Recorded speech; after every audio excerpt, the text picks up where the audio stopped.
प्रिय बंधू आणि भगिनींनो, नमस्कार. मी बीड बोलतोय. गेल्या 10 वर्षात देशात, राज्यात आणि बीडमध्ये अनेक चांगले बदल पाहिले.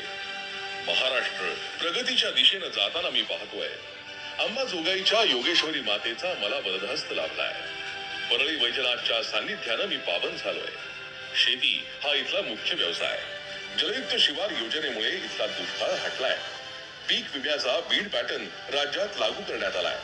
आता तर अवघ्या 1 रुपयामध्ये पीक विमा काढला जातोय. नमो शेतकरी सन्मान योजनेतून 5.57 लाख शेतकऱ्यांना फायदा होतोय.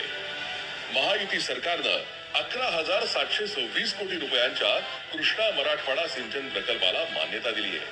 या प्रकल्पातून लवकरच पाणी बीड जिल्ह्याला मिळणार आहे.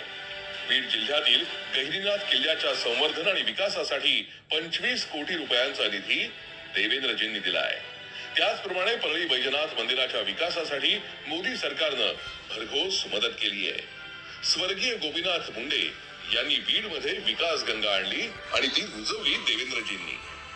बीड जिल्ह्यातील मुला मुलींचा टक्का स्पर्धा परीक्षेतून प्रशासकीय सेवेत वाढतोय. नगर बीड परळी रेल्वे मार्गावरील अहिल्यानगर ते अमळनेर हा 132 किलोमीटरचा टप्पा पूर्ण झालाय. केंद्र सरकारच्या रस्ते विकास कार्यक्रमातून 11 तालुक्यांमध्ये चौपदरी रस्त्याचं जाळं विणलं गेलं. रस्त्यांमुळे जिल्ह्याची विकासाकडे वाटचाल सुरू आहे. बीड शहर आणि जिल्ह्याचा चेहरा बदलतोय. या बदलाचा प्रत्यक्ष साक्षीदार होण्याचा सन्मान मला मिळाला तो देशाचे पंतप्रधान नरेंद्र मोदी आणि महायुती सरकारमुळे.